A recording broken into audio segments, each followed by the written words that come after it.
Cornwall. I'm based in Devon. It's quiet, lovely holiday, green sea. I've just been Ah, on a walk this beautiful. morning.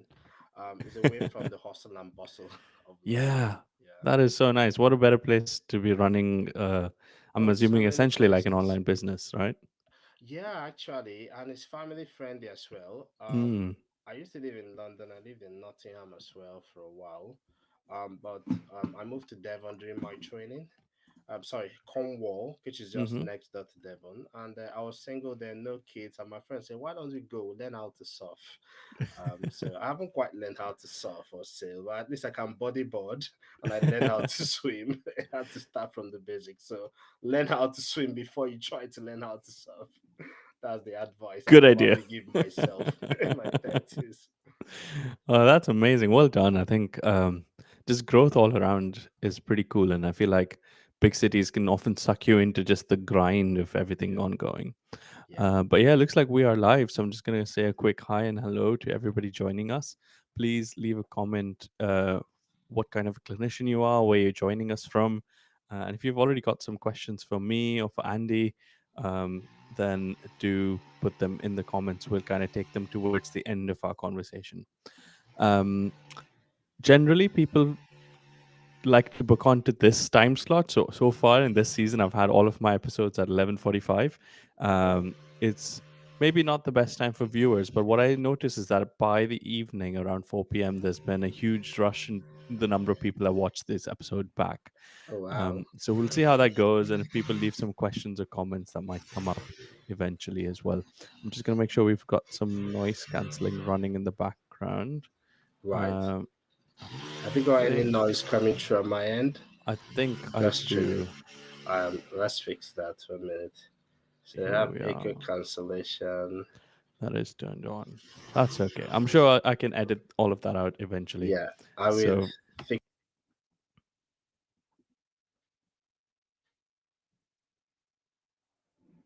oop, we've lost you there for a quick second. That's okay.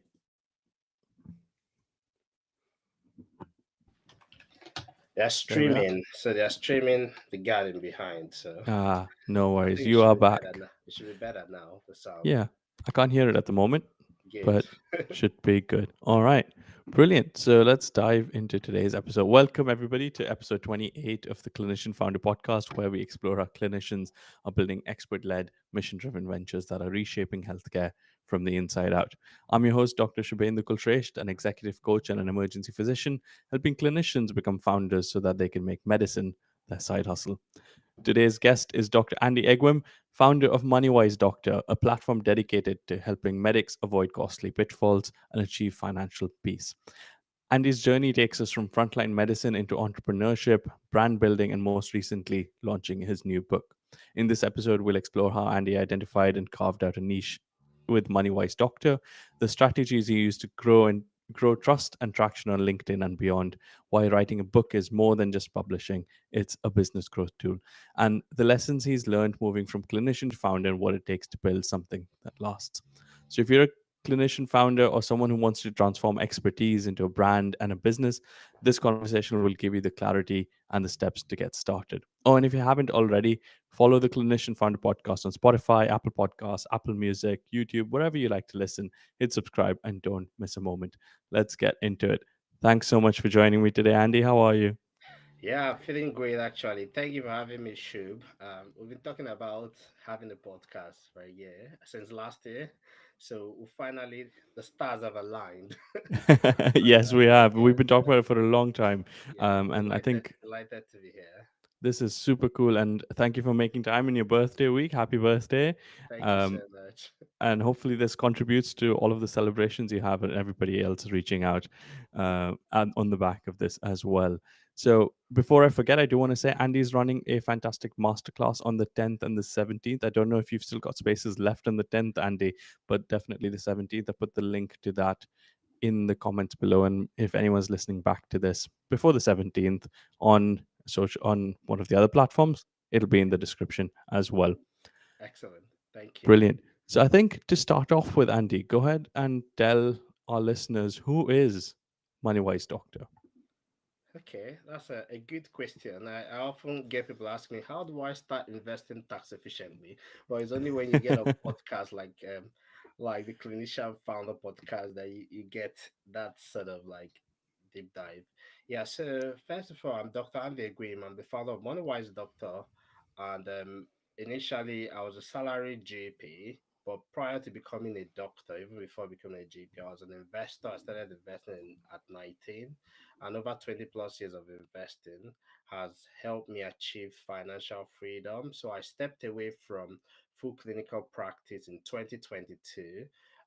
Thought I'll probably work on something in AI or do a lot of stuff, but I got really, really restless just waiting and staying at home, having that extra time. But I went back to what I've always done. I was that guy that in med school, consultants would ask for help for investing and managing financing. So I started Moneywise Doctor to share my insights and experience as a blog several months after I've left my salary GP. Then it grew into a newsletter, and as the trust and interest kept growing, people start asking for more. We started a podcast and video content, and from there, like they say, the rest is history. That's amazing. Okay. I like so many of these bits because, like so many of the other guests I have, so many of the people that reach out to me, there's this stage we all reach as clinicians who are craving for something more, perhaps a bit more impact, a bit more reach, a bit more income and freedom. We start to explore all of these alternatives and everything else that we could possibly be doing. And it sounds like you went through that phase as well. And then eventually came back to something you were already doing all along. And it was investing, it was helping people figure out how to have their money life be a bit more healthier. And I'm remembering that generally we talk about like the eternal markets being health, wealth, relationships, and happiness. Those are the things that all human beings kind of really want. We want better health, we want better wealth, we want better relationships, we want to be happier. um, Take us back to that initial moment when you were searching for perhaps other jobs and other opportunities, and perhaps GP with a lifestyle element or like other interests. And when did you have this realization that actually financial health is what I really need to focus on? I think it all boiled down to waking up in the morning after I left my salary job. I was like, I'm fine now financially. I'm kind of like, I don't own a Lamborghini or Ferrari or anything like that, but I thought I have full control of my time and I can do whatever I want at this point. Um, but I realized that I was spending several hours on the phone or replying to messages from colleagues and friends asking about taxes and investing, and oh, I'm financially stressed. I'm a consultant. I'm making this 120K, 150K, but I feel very stressed. I'm not sure what I'm doing. And at some point, my wife said, why don't you just write this stuff out there as a blog, just like you were Mm, doing in med school? So went to med school, and other people can just read it and they don't take up all this chunk of time from you. Because when I was single, then I had all my time, but when you're married, yeah. then anytime you're giving out for anything, it's taking out time from your family. I thought that's a clever idea. It's skill. Mm, And if you write it out there, it's also like documenting your experience. So I launched the blog. I just registered it on WordPress in February 2023. okay. So I just sort of one Saturday sat down and started because I had a bit of time on my hands. You want to go to the beach, you want to do stuff, but all your friends are at work. And I thought, well, why don't I just take this there? Worst case scenario, I'd have written a letter for my little boy. When he grows up, he can read Mm, it and say, this is how I got to where I got to, starting from nothing really. And best case scenario, money wise doctor, people will love it and it becomes content. So I realized that okay, if I do this, I am less likely to get into the situation I got into a couple of years ago where I had this business. I started in 2019 as a medical sorry, not as a medical student, as a registrar. It was called Baby mm, Bumper. And we had this whole online, there was an opportunity to sell baby stuff and push chairs and all that. Well, the business was making money, but it was sort of shrinking my soul basically mm, because I had no not drive per se. We could drive a business, build it, but there was no connection to it. So I realized, look, if I did this whole money wise doctor, I could be the 90-year-old giving unsolicited advice to people online about how, and I wouldn't mind at all. On my 90th birthday, I'll probably in the next 50 years wake up and write a letter. I thought this Okay. is the infinite game. So Yeah, why not? So that's part of the origin story of money wise doctor. that's beautiful. So this other business that you had, you felt like it didn't connect with you and other things around your life, whereas this was genuinely leaning into who you are. Yes, so a money wise doctor at some point, and for the first year, we weren't caring about making any income. We're like building the business, building trust, and listening.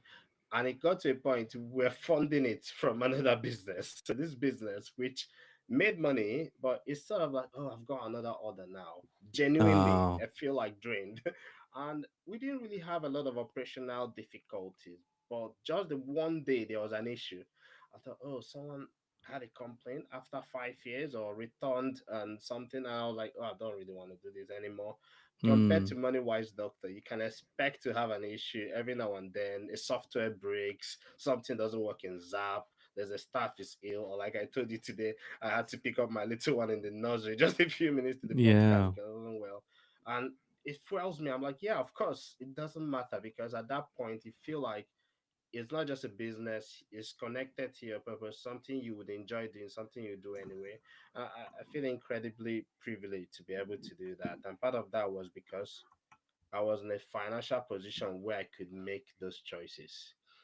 that's amazing. So it's so much bigger than that order, that comment that people leave, the testimonials, the refund requests, and become so much bigger than that. And that's such a good point, actually, for anybody who's kind of at this stage where they're thinking of like, should I do this or should I do that? Like, I think asking yourself, like, if you just had 1,000 more clients tomorrow, would you be happy, or would you be like, oh my God, that's a lot of work? And Yeah. that gut check is really, really interesting. Cool. What's been your um let's say the most sensational sort of piece of advice you've put out there that helped you really grow the Moneywise Doctor brand?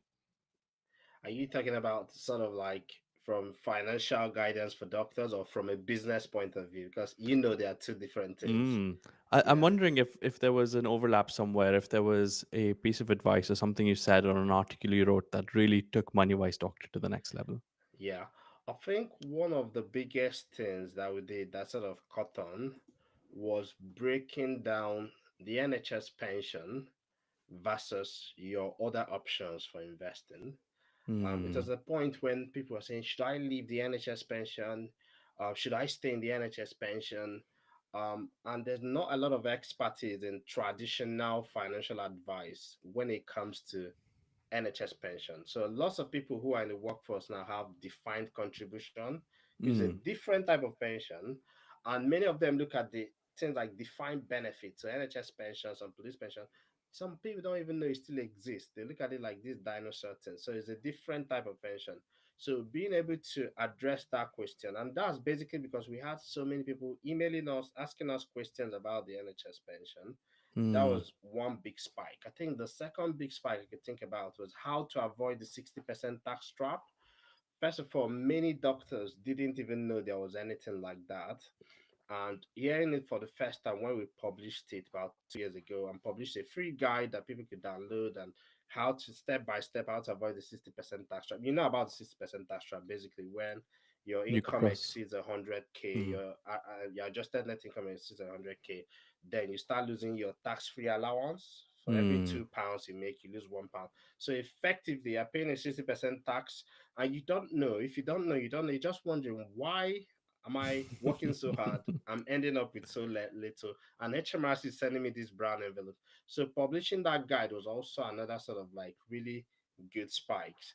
Yeah. Yeah, but like I say to people, there's not been one huge splash. It's always been sort of like compounding, incremental, boring, show up every day. Hmm. On LinkedIn, I write almost every day. Funny enough, LinkedIn is not where we've got the most leads from, but we write every day on LinkedIn and share, and it's just drip drip. People are connected. Sometimes people are just they just look at your post Yeah. and they come back, they look at your post, then they're in your inbox.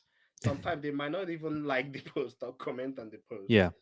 because most times it's not so much about the number of people in the stadium. Hmm. It's about the people who are cheering the loudest. So you might come like this podcast. We don't know how many people view it, but the people that view it, they are going deep rather than wide. There are people who are Yeah. interested in what Shub has to offer, what you have to discuss. And if you are building a business rather than being a content creator, that's what you want. You want Yeah. like depth rather than width. Absolutely. You don't need Yeah. millions of views. You just need the No, right set of people the to right actually take that people. journey with you. So Exactly. could you share with us where are most of your leads coming from? There are quite a few of them. I think one of the biggest ones was from Facebook. Okay. So um, I have almost 9,000 people on LinkedIn. Um, but LinkedIn is a different type of platform.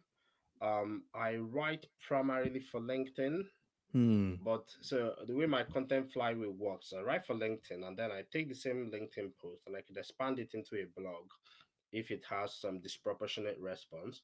And then the same LinkedIn post can be a Facebook post, and the same LinkedIn post can be like I can modify it and it becomes a script for a video. And Hmm. if the video is doing quite well, we can then chuck it into shorts. So it's Yep. just a content flywheel and all that. But we found out we got a lot of leads from Facebook. So if you have like doctor Facebook groups where you are established as an authority, you answer questions, people find what you share helpful. I've got to do this properly. You can't go there peddling stuff or anything. Basically, people have 1,000 questions in these groups. And if you're that guy, at some point the moderator approach you and say, do you want to be a group expert? We just give you a Yeah. star. So everyone just like my birthday yesterday, get like maybe 1,000 messages. Oh, thank you, help me with this mortgage, life insurance, income protection.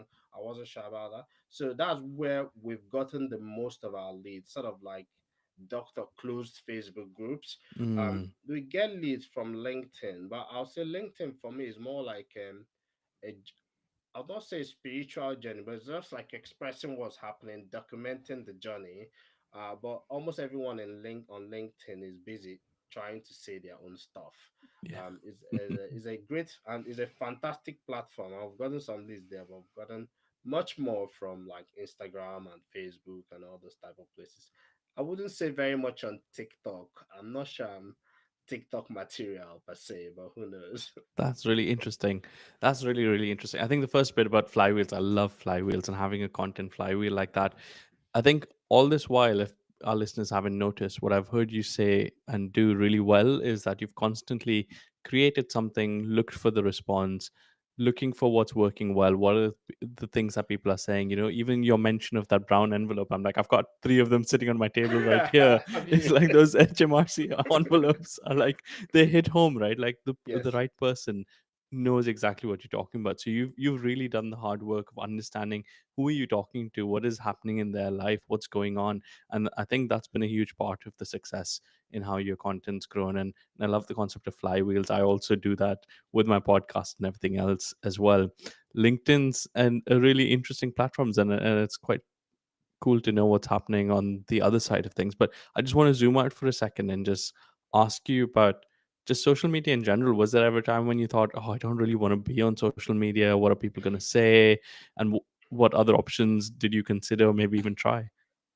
Absolutely. So I don't know if you know this, but back in med school, because I was well, I wouldn't say I was poor. I'll just say I was cash poor. I had ideas, but I had no money. I had to pay my fees and all that. So I started businesses in school. This was before social media became a thing, and so I was quite inclined to say, look, people will find it that way. You don't have to get and all that.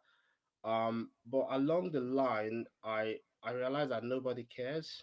Nobody cares if yeah, nobody cares if Shub and but Dr. Andy from Moneywise Doctor is having a meeting by 11:45. But the people that care are the people we want to talk to. So Hmm. social media basically is like a huge marketplace. Like if you're going along, let's say London Paddington or one of the stations, everyone's running around. If you like, maybe just go around with your underwears. Who cares? But if someone who knows you sees you, then they care. They want to talk to you at that point. Coming to that realization, obviously, this is also part of when I started writing content. I was already doing the writing bit. I didn't want to do video. Who wants to see my face on video? That's my thing. Like, I don't want to do that. I don't want to go to place and people say, "Are you know that guy?" And at some point, I also didn't want to do audio because it felt like, oh, maybe you don't have the right accent and all that kind of rubbish, limitations and mindset. But the response I got, I decided to dip my toe first because I made a deal with people in my community who kept asking me, why don't you do video podcast? Mm. The response I got, I said, I'm going to set it up. And if I get 50 sign-ups before I publish anything, then I'm going to publish stuff. Yeah. And I got 58 sign-ups. I thought a deal is a deal. So I made the first video, which was horrible, but it was a video. And it did well. So I just put out one every weekend. So social media, yes, I think is a big leverage you can use if you use it correctly. Um, it's not necessarily, think of it like what you wouldn't say at work. If you Mm. are in a doctor's common room, what you're not going to say, what you're not going to share, then you may not want to share that on social media.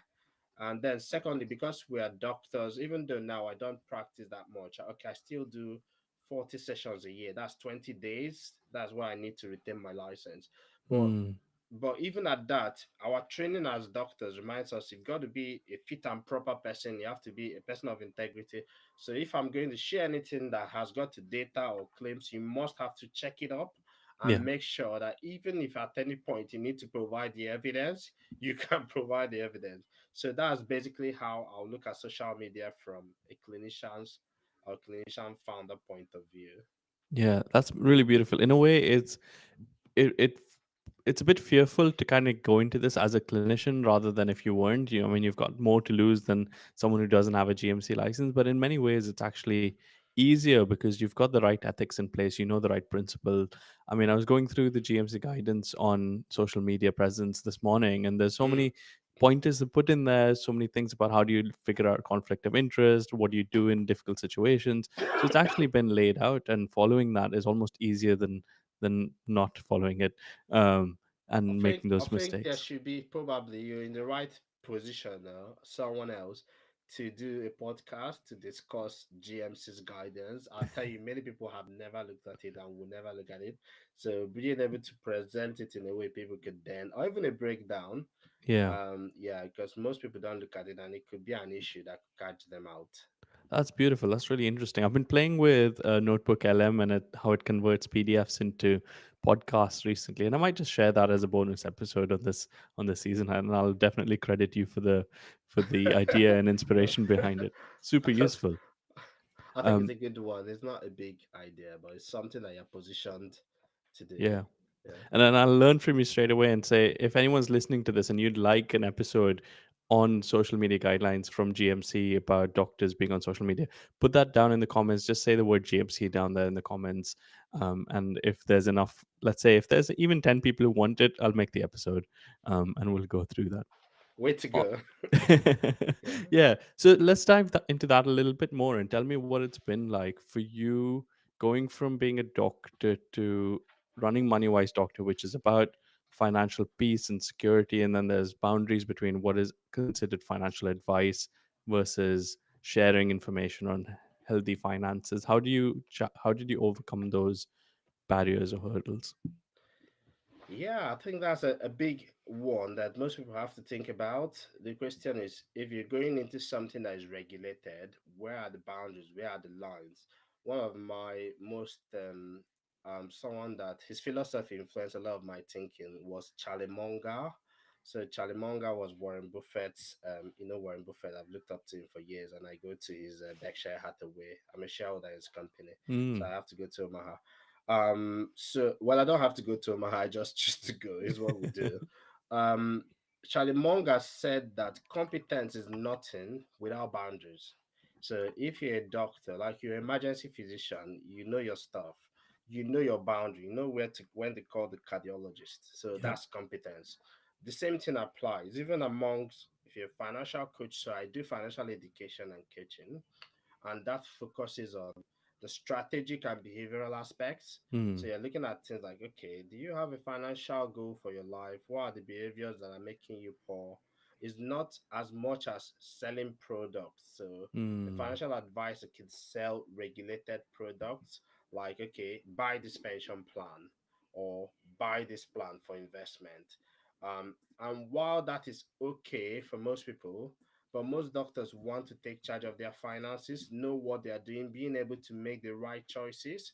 It's just like if you're going to see a doctor, but you already understand your symptoms, you understand some of what is going on in your life, and you know your goals. You could go and the doctor gives you three treatment options, and you say, well, you know what?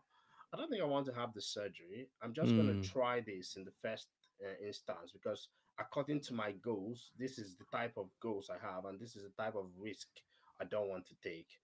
So the same thing applies with financial coaching. Lots of doctors and healthcare professionals don't even know the first thing about sort of getting out of debt and starting how to automate their finances and start investing. So they need that. I think on Saturday we had two doctors join our class from Canada. One of them had to wake up. One of them in Manitoba had to wake up by 4:30 a.m. to join the class because Wow. 5 a.m. there it is about 10 a.m. on our end. And he said when he moved from the UK to Canada, so he was a UK GP, he had so many people coming at him with products. You know, just face your medical stuff. We'll take care of your finances. But because he had already been following my content, he knew enough to be able to make intelligent decisions and said, nope, I don't want to pay 2 or 3 Mm. percent on my investment for to you for the next 50 years. It's compounding and it's going to compound to several hundreds of thousands that would even delay my retirement. He was able to make intelligent decisions. Said, no, I want this one instead of this one because he had been educated and he had that point. That being said, we do have an arm of our service that connects doctors to financial advisors. So if you get to the point, remember what I said about competence, it has boundaries. Mm. If you get to the point where someone needs to set up a trust or they need some regulated financial products or they need regulated financial advice, at that point, we do work with vetted financial advisors that we've actually screened. They've passed through the eye of a needle. Like you can imagine my standards being in finance. So Yeah. one, they've proven that one, they understand doctors and medics' finances. They're not just a run-of-the-mill financial advisors. Two, there's proven evidence that they've helped doctors. So reviews are there online Mm. and all that. And number three, they are fully qualified. Basically, they have the right papers, they have the right certifications, and they are maintaining their CPDs and all that. Yeah. So that's one of the things we also do. Wow, that's such a good analogy, and I'm thinking about it from even the comparison of health coaching versus being a doctor coming up. And a doctor can prescribe, the doctor can give you treatments, whereas a health coach can say, okay, how do you eat better? How do you actually organize your day better? How do you use your existing resources in a better way? And then also educates you on, what treatment options are out there and how do you choose if you're the one who has the ability to buy them, and if you need a doctor, which doctor do you send them to? I love it. That's so clear. Excellent. Yeah. That's so nice. So, if you were a lot of the listeners of this podcast are aspiring clinician founders who are also looking at careers outside of medicine and thinking about how they can expand into what their life story's been, what their interests are. If you had a bit of financial advice or recommendations for them, what would that be? Okay, I think I'll start with this that before, if you're thinking of maybe starting your own stuff or leaving the NHS or doing something like that, before you do that, you need to put your financial house in order. Don't just wing it, especially if you've got responsibility. I mean, we're not 20 anymore. When I was 21, I'll launch this whole SaaS or stuff or clothing line from my hostel room as a medical student, and it didn't matter. I could take out 2 days, 3 days, just work on it 72 hours, and you didn't have bills or mortgage. But Hmm. most people who follow my content, I suspect more also the same for you, are people who are now in their 30s, some in their 40s, some even a bit older. So they've got a mortgage, or maybe they don't have, but they pay rent, they've got family and all that stuff, and they are senior clinicians. So before you decide to take the leap, you want to start building a financial, will I say, bridge, so that you can bridge whatever shortfalls will come in your finance. So you can imagine me, I'm working on this full time. First year, we're not talking about income. We're like, okay, we're going to be paid from our reserves. So being able to set up some sort of emergency fund. So Hmm. I would usually say 3 to 6 months worth of your living expense if you're just a regular doctor. But if you want to be an entrepreneur, go for the 6 months. If you can go a bit more, better. That way, you can take some risk without sweating in your dreams or Mm. waking up at night and feeling terrified. So if you can save up that emergency fund and put it in the most tax efficient tool you can find in the UK, that would be a cash ISA where there are Okay. no tax on the savings. This is not an investment. You can't give it to your cousin to use it to do a business or put it in crypto or anything. This is just the background. So Yep. that will be the initial first step I would suggest. So if you do that, then you can start exploring your options. The second thing I would say will be don't try to make money immediately. If you're trying to Mm. make money immediately, the chances are that you will miss what your best clients are saying.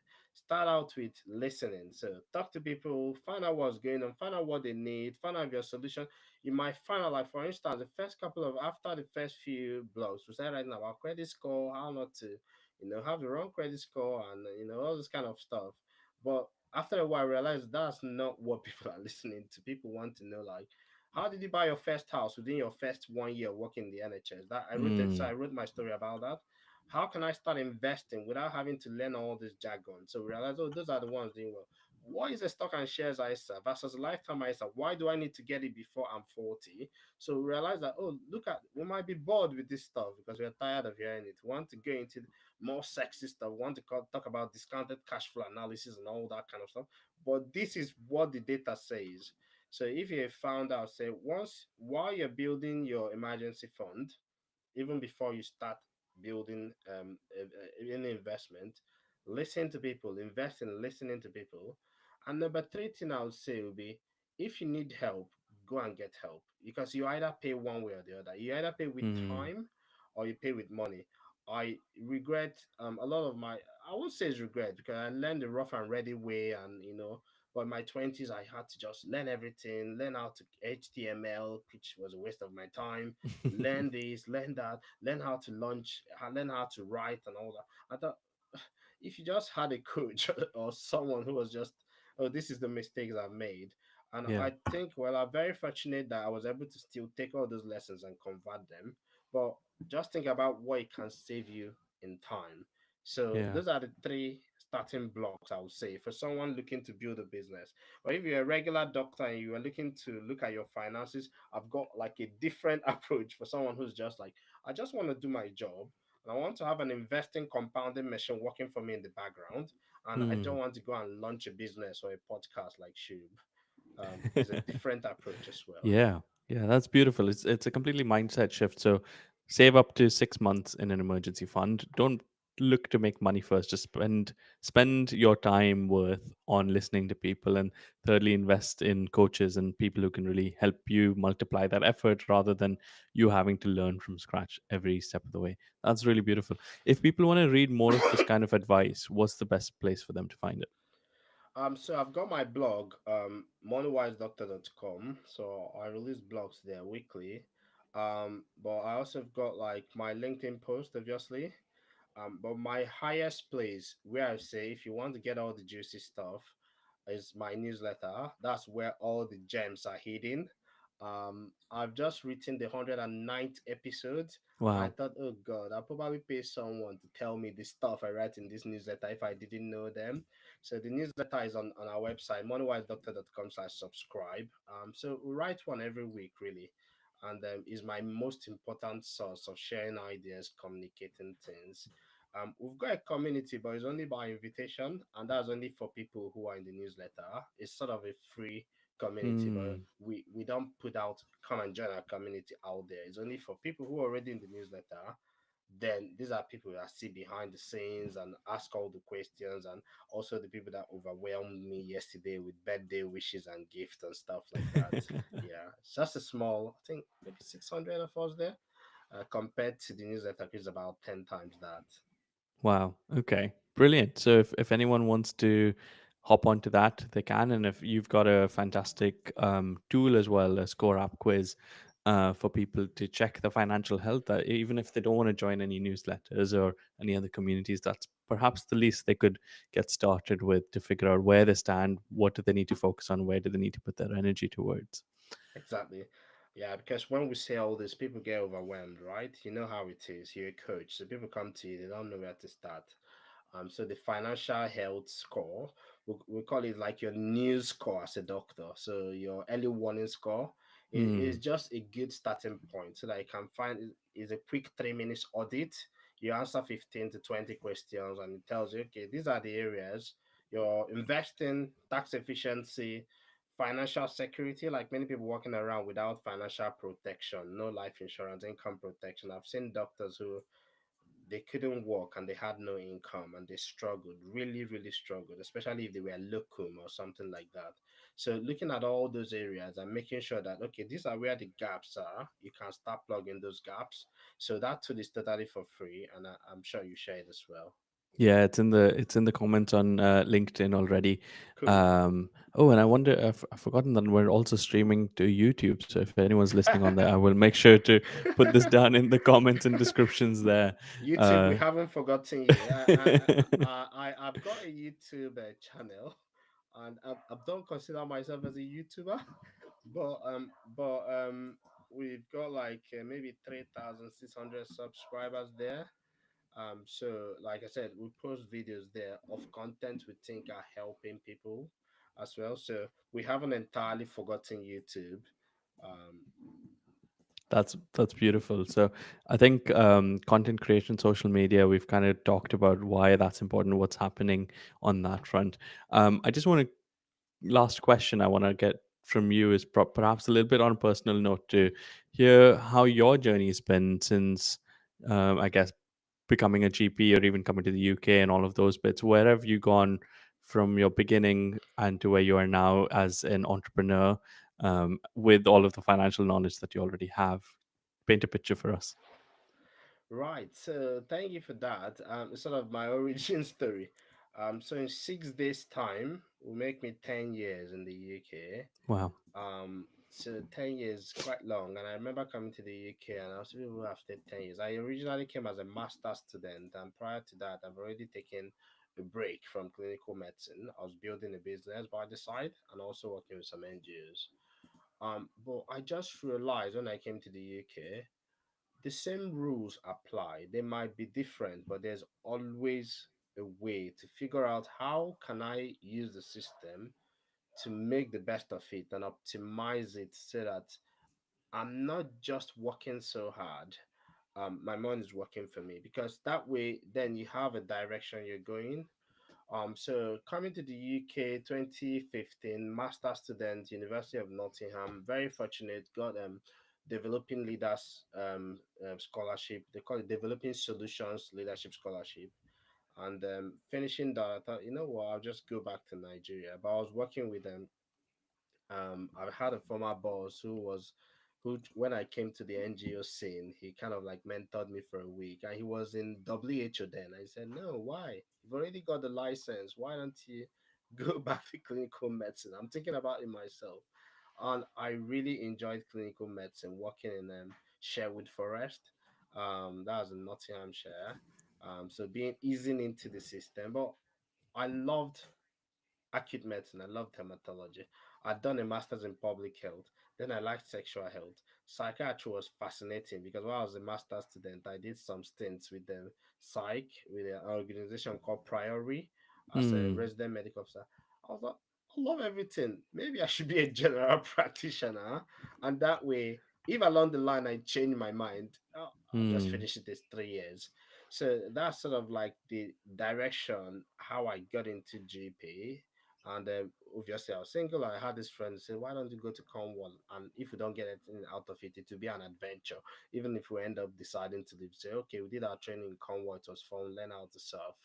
But I really enjoyed being a JP, and I still enjoy having the opportunity. I think it's a privilege. The days that I'm able to go. I mean, I could go like some 4 months, and I haven't done clinical work, but the days I'm able mm, to go, being able to chat with the 89-year-old and they tell me what they were like at 22 and all that. I feel like it's wow. a rare privilege and it makes me a better entrepreneur because it makes me to appreciate more of the other side.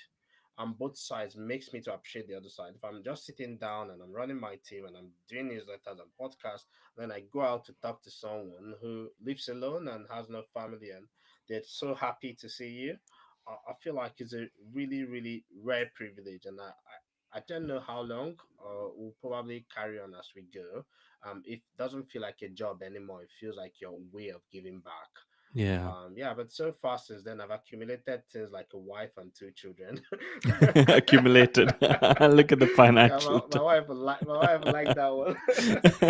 Yeah, and yeah, I've made a few interesting investments, and we're fortunate to be in a place where, as the fire lingo says, financial independence, and you kind of like time free. But Mm, as usual, like I always say, that's totally different from saying, look, I'm in Dubai, I've got this Rolex, I've got this Lamborghini and all that. It just means I can choose to spend my time or do what I want, how I yeah. want it. Yeah. And like we've just been to Nigeria, spent 2 weeks holiday, out of our 6 weeks summer break that we decided to take.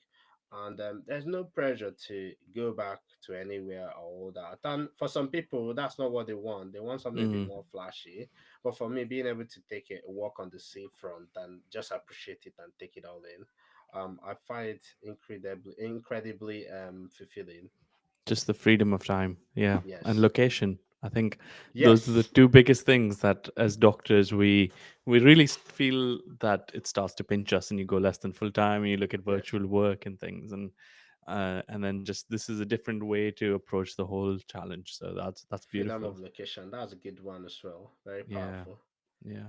Thanks so much for sharing that with us. What I usually do, and I'd love to do with you as well, is to uh, give you the mic for the last 15, 20 minutes or so that you can ask me whatever questions you'd like. And I do this so that my Yay! audience. Yeah. So it's only fair, right? If I've been asking you questions for the last 40 minutes, you get to ask me a few as well. And I hope the audience likes it too. So yeah, go for it. That sounds very interesting. I mean, as a podcast host, I do ask a lot of guests a lot of questions. I think the first one I'll ask is the pivot, right? So, why you did a pivot I thought was very interesting. You were doing medicine as a side hustle, and then you changed the clinician and found a podcast. I was like, yeah, what sort of like, because with every pivot there's a risk, right? You're Yeah. thinking, oh, I'm about to, I've got like this, audience, I'm about to lose them. What drove that, and what were your thoughts when you were making that pivot? Yeah, really interesting question. Thanks for asking. Um, it was really so when I started this whole journey, the whole idea of me becoming a coach was like, okay, it's an ability for me to help people bring their ideas to life. Mm, And there was leadership in there was quality improvement in there was a little bit of entrepreneurship. There were essentially people who were sitting on ideas for like 3 to 5 years and wanted to bring them to life. And there were people who were trying to do that within their existing roles in the NHS and as a clinician as well. So I was like, I can help all of these people, right? As you initially go out, and I was like, how do I choose? And the agenda, similar to you, was always to test and iterate and listen to what the people are telling you. What are people coming to you for? What are you doing best? And so the whole of season one was really Medic Side Hustles podcast, talking about like make medicine your side hustle. Maybe you could become an entrepreneur. Maybe you could become a quality improvement practitioner. Maybe you could, lean into your leadership skills in some ways or the other. And so the idea was that your career is more than just the clinical job that you do; it's who you are within that job. Um, so that whole journey kind of went on. I was coaching a few clients. I was running a group program, all with that lens of saying like, okay, let me help people figure out where they want to go to. And then, with social media, I've done right. One of the things that happens is that there's some people who you attract and some people who resonate with you and some yeah. people who just don't. Mm-hmm. For a very like gut human intuitive nature, there's people who will come to you and some people who won't. Yep. People who will believe you and some people who think that the same content, the same stuff that you've been talking about is fake or annoying or is just not it's just not their cup of tea, right? It's Yeah. like fine, like you're happy, I'm happy for you to disagree, and I love the people that agree. And so the idea was really to look back and say, okay, I've done a whole season, I've done 6 months of the podcast, I've done lots of coaching, I've done the group program. What's been the success stories? Who are the people that I'm actually attracting? Who are my best clients? Who are the people that have I've enjoyed working with the most as well. Going back to what you were saying, like if you had 20 more orders today, would you feel happy about it or would you be overwhelmed? And it was clearly people on this founder journey that stood out. And I said, Mm. wow, actually, all of these people are wanting to become founders, and they're clinicians, and the journey is from being a clinician to becoming a founder. And it just kind of hit me like a brick. And I said, of course, why not? And the moment I realized that, there wasn't any hesitation behind it, really. Mm. Um, I didn't feel like I was leaving people behind. I was serving people better because those were the ones that were already kind of coming to me for that reason. And it just allowed me to get even more specific about what are their challenges. I didn't have to talk about quality improvement, I didn't have to talk about leadership principles. It Yeah. was like, what are the specific challenges you face on that founder journey? How do you overcome them? What's possible on the other side? And the podcast became the Clinician Founder Podcast, and I get founders like yourself coming and sharing your journey, your challenges, and everything that's gone right or gone wrong. And it's been absolutely beautiful and fantastic. That sounds amazing. It's sort of that iterative process where you're listening and responding and listening and adapting, and then you're building out this stuff now. Most people, most doctors think, oh, I'm just going to show up on a work day, have your list, you see your patients, and that's it. But in this case, it's not the same. You have to mess with a lot of stuff and fix things, and then you build out Yeah, something. Okay, that's amazing. The second question I would ask would be, um, who you mentioned clinician founders. If you were to paint a picture of who is your ideal person that you can help the most, that you've helped the most, what sort of your ICP, your ideal client profile? Because that's the kind of thing I tell to doctors, even in the Moneywise Doctor Mastermind. yeah, I say to them, who is that person? I'm sure you've thought about this a lot. yeah. Oh, so much, and it's definitely iterated and refined over many years now.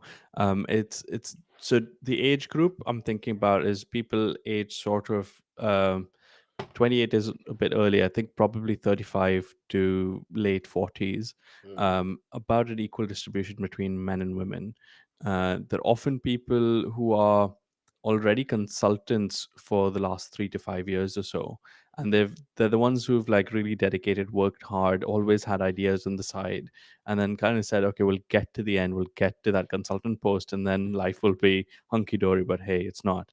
And they're really ready to step into a new chapter and ready to kind of take on a new journey where they're passionate about something. They've got a view of the world that if this changed, if this problem was solved, the world would be a better place. They're mm, really mission driven.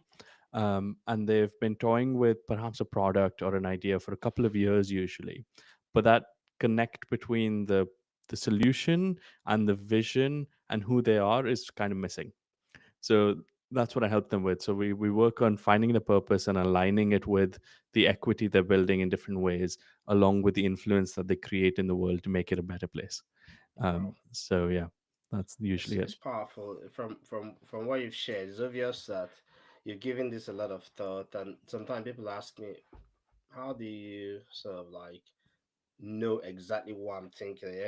I wrote this. You wrote this post, and it hit me hard on the head. Yeah, Like it's because I'm obsessing about your problem more than yourself. yeah, You're clearly obsessing about this ICP, and that's why you've been able to clearly, crisply, understand what they need. Just like I, I'm obsessed. I get really upset when doctors lose money or make dumb financial yeah, mistakes, and I think, oh, at some point, I feel like I could have helped. Maybe I should have done more.